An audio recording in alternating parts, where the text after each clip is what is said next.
So hello everybody, welcome back to our Tech Summit, Reaching Your Full Potential Online, where top experts share secret tips to stand out from the crowd and how to use technology to be uber successful. Today I'm honored to have Don Tapscott from the Blockchain Research Institute, and a little bit of a bio about him, and I'll let him kind of explain a bit more about who he is. He is one of the world's leading authorities on the impact of technology on business and society. He has authored over 16 books, including Wikinomics, How Mass Collaboration Changes Everything, and that has been translated into 25 languages. Don's most recent book was authored alongside his son, Alex. It's titled Blockchain Revolution, How the Technology Behind Bitcoin and Other Cryptocurrencies is Changing the World. And this was published in 2016. Don has a big list of achievements, and I'm not doing justice in terms of what I'm saying. So I will let him start right now. And Don, thank you first for accepting to do this, and I'm really honored you took your time to do this. So why don't you tell us a little about yourself and your background? Well, let's see. I graduated in the 1970s in undergraduate liberal arts education, which, by the way, is a great thing to do, undergraduate. Mm-hmm. People say, no, you should study something that will lead to a job. Well, actually, there's no better way to equip yourself for a professional life and for lifelong learning than to study what you love undergraduate. Sure, graduate school, do an MBA or master's or specialize, but the first 4 years of your university education, you're not there to learn stuff. You're there to develop your capabilities. To learn how to think and write and communicate and solve problems and collaborate in teams and so on. And that's what really matters. So it was a liberal arts university called Trent University in Canada. Mm-hmm. And flash forward a few decades, I became the chancellor of that university, nice. Trying to give back and thanks for the good stuff they had done for me. And then I decided I didn't want to work at a traditional job. I wanted to change the world. So I became an organizer against the war in Vietnam and for women's rights, for choice, for daycare, against racism and civil liberties. And I was a radical. I was a socialist. And I was a outside agitator on many campuses. We organized demonstrations and all kinds of stuff. And after a while, I started concluding that maybe that the new world was not going to happen quite as fast as I thought it was. And I should develop my professional expertise as well. So I went back to school and did a master's degree in research methodology and at the University of Alberta. And I was very lucky to get my first job in the late 70s working at Bell Northern Research, which is Canada's Bell Labs. And they were 20 years ahead of just about everybody. And we did controlled experiments on how the internet would change the world. And it's a funny story on how I got that job. I had 2 job opportunities. One was to be a school psychologist doing IQ testing in the public schools. And the second was to figure out how the internet would change the world. And I didn't get the school psychologist job. So I got lucky, but good lesson for your listeners, viewers, whatever. Luck is kind of the intersection of preparation and opportunity. You get prepared, opportunities are going to come along and you'll get lucky. So we did a series of controlled experiments where we had 50 people essentially using Microsoft Office that we built back in 1979. Word processing, document management, email, computer conferencing, financial planning, calendars, scheduling. And a group of 50 people used the technology, and a group of 50 people had pens and papers and telephones and a typing pool and all the stuff that existed back then. Mm-hmm. This was a radical thing to do because in 1978, nobody used a computer except programmers. Right. And we found out that the people who used the technology um, performed better, but also they communicated very differently. And so I came up with this radical idea that computers were going to become a communications tool, not just a tool for processing data. And I wrote a book about that in 1982, and nobody read it. My mother bought most of the copies, I think. It was a study in bad timing. And the main reason people said, this is never going to happen, Don, you're wrong, was I doubt anybody watching this could guess. The reason that this was never going to happen is managers and professionals would never learn to type. You know, executives would say to me, use a computer? I don't think so. Do I look like a secretary to you?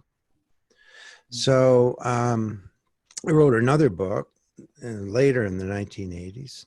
I left that company, and the best advice I ever got in my professional life was to become an entrepreneur.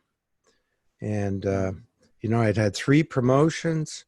I had the big corner office, 1 more promotion, and I'd get the office with a washroom. That's how exciting it was. And one of my colleagues there, a woman named Dell Langdon, said, "No, let's take a bunch of people and we'll create our own company, and we'll consult on multifunction workstations and networks." Before anyone had heard of this stuff, and I used to say to her, "Are you kidding? Have you seen my office? You know, like I'm a big shot around here." And finally, she talked me into it. We took a dozen people and we created a company called Trigon Technologies. Trigon referring to the converging communications, converging technologies of computers, communications, and content. And we said this is all going to come together into something called NIM, Networked Interactive Multimedia. Now, it turns out the word internet was a better word. And I've coined a bunch of the big terms that are part of the vernacular today, but NIM is not one of them.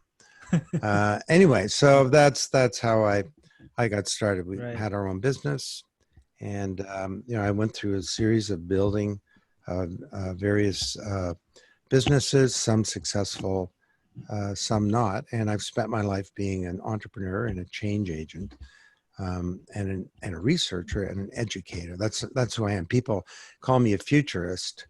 I'm not. I mean, another piece of advice is I'm of the school that the future is not something to be predicted. The future is something to be achieved. Good point. That's a very good point. Yeah. Wow, that's a good wow, that's like you know, it's impressive. But and I'm being myself being in technology, obviously, you know, that's can I appreciate what what I got into, and now what you're kind of had kind of, you know, I guess paved the path for many. That's really good. So can you tell me a little more about the journey, about your journey yourself, specifically to blockchain? And I see that's what you've been doing more recently, right? And how you got into that, and kind of how does that play out, you know, for now and also for the future, I guess. Well, as I was saying, in the early 90s, I finally wrote some books that were bestsellers. Paradigm Shift in 93, and that was obviously a big book. And The Digital Economy, which they say is the first bestseller about the web in business. And flash forward 20 years later, I was asked to write the 20th anniversary edition of The Digital Economy. And I had to reflect on what had occurred over the last few decades.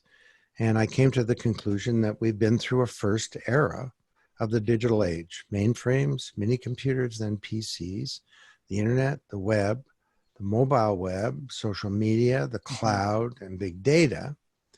And now technology is infusing itself into everything, billions, soon trillions of inert objects that become animated, smart communicating devices, and even doing transactions, light Right. bulbs, buying power, and establishing a reputation as a trustworthy device because they pay quickly. Hmm. Um, but also that we have artificial intelligence, machine learning, technology that can learn, even do things that it wasn't programmed to do. Drones, robots, autonomous vehicles, technology in our bodies. And I came to the conclusion that the foundational technology for all of this second era was in fact the underlying technology of cryptocurrencies or Hmm. blockchain. And I began to work with my son Alex. Again, I got lucky. Um, he'd been preparing his self as well. Himself, he was an investment banker, but he was getting all the Bitcoin deal flow coming into the bank. And one day on a father-son ski trip, over a nice bottle of wine and a very big piece of beef, as I remember, we started comparing notes, and we decided to work together. And he ended up quitting this big, fancy, high-paying job to write a book with me. Right. And we wrote the book Blockchain Revolution, and it did become the big bestseller.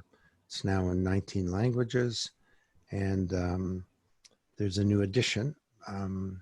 It's a paperback that's got 25,000 new words. And then based on that, we held a kind of a meeting up here, 15 people. I'm at my country place on the lake north of Toronto. And we brought up leaders of the different blockchain communities, Bitcoin, Ethereum, Hyperledger, and other leaders in the industry. And we talked about the whole problem of how do we make this happen. And we came up with a manifesto. This area in Canada is called Muskoka. So we called it the Muskoka Group Manifesto. And one of the 10 things that we said that needs to be done was we need better research. And after that meeting, Alex and I met and we said, let's just do it. So we created the Blockchain Research Institute. Okay. We got 50 companies to give us $150,000 to explore this topic. And we now have the largest independent think tank in the world. Wow. It's amazing. It's really good. Yeah, because I remember seeing one of your videos, and I think, and that's my next question. Like, how would you describe easily, like something, in a very simplistic terms, what is blockchain? I think I saw one of your videos online where you described it really well. So maybe you can share that as well. How do you describe blockchain in a very Well, simplistic manner? you may have seen my second TED talk it's about blockchain, and Hmm. in that, like that's the most watched video I think on the topic of blockchain. It's got almost 5 million views on TED.com alone, and I remember saying that Mark Twain wrote a letter to a friend, and he said, "I'm sorry I wrote such a long letter. I didn't have time to write a short letter." And it took us a couple of years to be able to explain how this works in a couple of minutes. But the basic idea is a simple one, that for that whole first era of 40 years, we Hmm. had the internet of information. But if I send some information, a PDF, an email, whatever, I'm actually not sending the information, I'm sending a copy. Even with a website, I keep the original. And that's fine for information. But when it comes to assets, things that really matter in the economy, money, stocks, bonds, deeds, land titles, intellectual property, the data in our identities, cultural assets like art or music, Hmm. votes, and Right. assets, something of Hmm. value that belongs to somebody. Copying those is not a good idea. You don't want someone copying your vote or your identity. And if I send you $1,000, it's really important that I don't still have the money, right? Right. So cryptographers have called this the double spend problem for decades, and no one has been able to crack this. And so the only way that we can deal with assets, money, securities, so on, in our economy is through intermediaries, middlemen, banks, stock exchanges, various kinds of agents, escrow agents and transfer agents, and social media companies now, even credit card companies, governments. And they perform all of the business and transaction logic of every type of business. They identify the party, you are Shahid. They identify the asset, that's a dollar, that's a stock, that's a vote. They clear and settle transactions, and they keep records. And overall, they've done a pretty good job, but there are growing problems. They take too long. Why does it take 4 to 7 days for money from a Filipino housekeeper in Toronto to go to her mom in Manila? It's part of the global diaspora. It's called remittances, people who've left their ancestral lands and send money back home. And why she charged 10 to 20%? You ever heard of cross-border email payments? It ought to be that just as hard, right?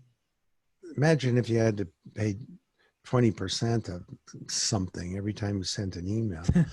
And then it might reduce spam, that's for sure. And that's actually part of the strategy for spam reduction. But, they're all centralized, and any central system can be hacked. And the biggest problem is that they capture our data. We create it, data about from our bodies, our medical data, our location, our transactions, what we've bought, what diagnosis we've had, what medications we take, what we got on a score, this is the new asset class of the digital age. We create it, but these intermediaries capture it. And that's creates a bunch of problems. It means that we can't use the data to plan our lives. We can't monetize the data. And the top 5 big technology companies now are the top 5 companies in the United States, and they're 20% of the S&P 500. So there's a lot of wealth that we're giving away. It means that our data is insecure because they're all going to be hacked. It means that our privacy is being undermined, and people say, well, privacy's dead. Get over it, Don. If you got nothing to hide, what's your problem? This is stupidity. Privacy is the foundation of freedom, and all this data represents our identities, and we need to be able to get it back so that we can own it and manage it responsibly for ourselves. So enter blockchain. In 2008, an anonymous person or persons named Satoshi Nakamoto solved the double spend problem, created this thing called Bitcoin. And to me, this was the biggest innovation in computer science in a generation, because for the first time ever, people could do transactions with assets peer-to-peer.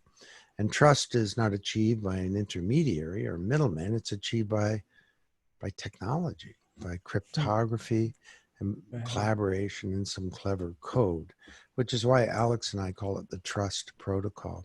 So if people want to know more, watch the TED Talk and buy Blockchain Revolution, the book, because that's the best explanation. That's a great explanation. It's really good. No, thank you so much on that.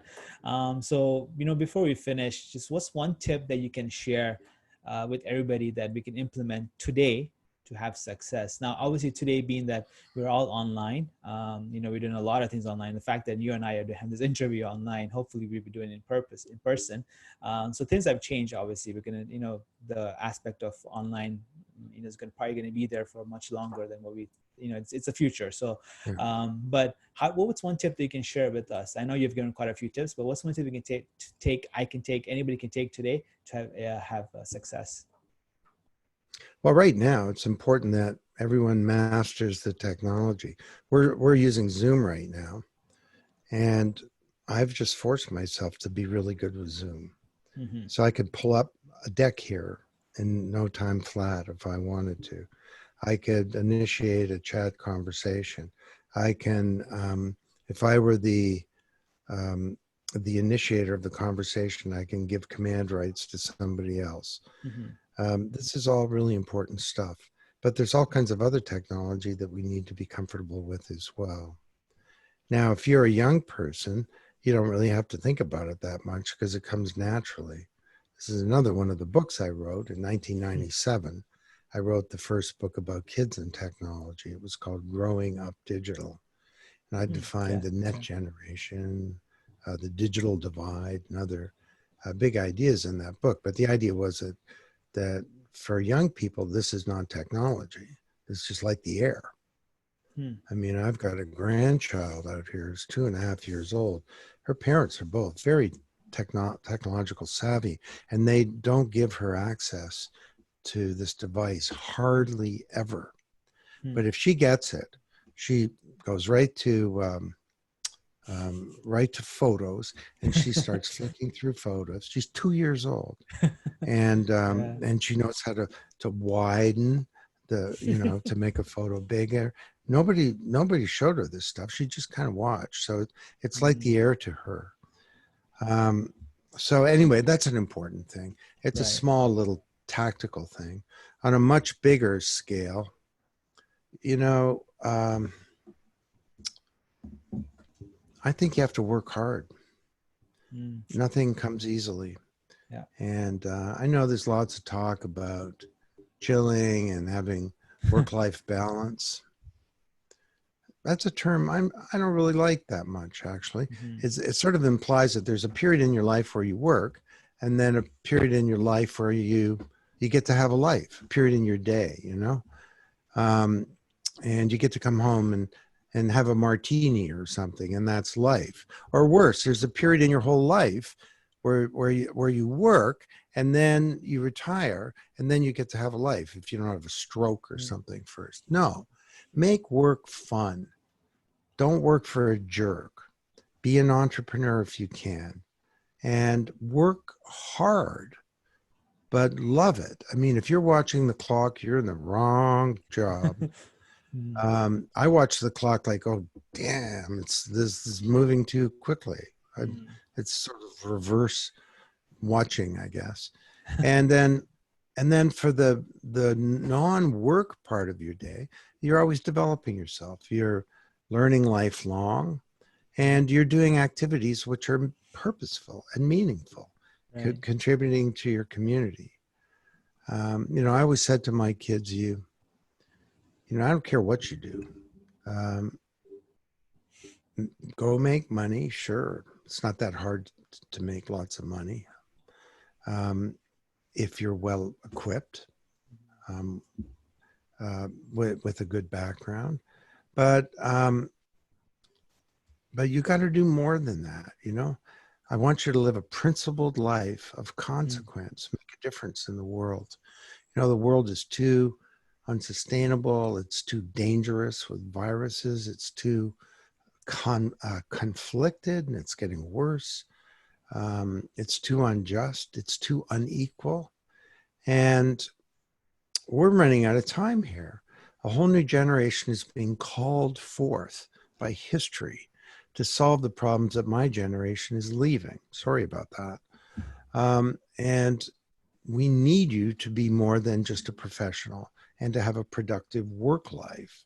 We need you to be the leaders in the transformation of civilization and saving the planet. I mean, if you look at climate change, we've got to reduce carbon by 80%, not by Yeah. 6%, by 80% in the year 2040. And Yeah. even if we do that, some bad things are going to happen. You can expect a 1.5 billion people to lose most of their water supply in the next decade. So live a principled life of consequence. Make a difference. If I was going to say one final thing for people, that would be it. Perfect. That's amazing advice. That's really good. Definitely taking something from that too, for sure. So is there anything else you want to add? We're pretty much done, but I do want to thank you for Well, your. no, the one thing is that we've spent $1 million developing online courses about blockchain in business and society. And they're offered by INSEAD, the business school outside of Paris. often rated as the top business school in the world. And they're on the Coursera platform, Coursera. And as part of your series of events, we are going to fund one of the viewers of this video with a full tuition for all 4 courses. That's and those courses are available at Coursera. And if you type in INSEAD, INSEAD, and my name, Tapscott, or blockchain, you'll see the courses. And we're very proud of them. They're top-rated courses. They've quadrupled in the last 2 months in terms of the number of learners. And we hope that everyone will benefit from that. I'll say a couple of other things. Alex Tapscott, my co-author, has a new book out called, okay, nice. well, actually, this is by me, a new book, Supply you. Chain Revolution. And this is Alex's new book, The Financial Services Revolution. They're both just available on Amazon. I know because I got them shipped up here to our cabin in the woods from Amazon. So I hope people will enjoy those as well.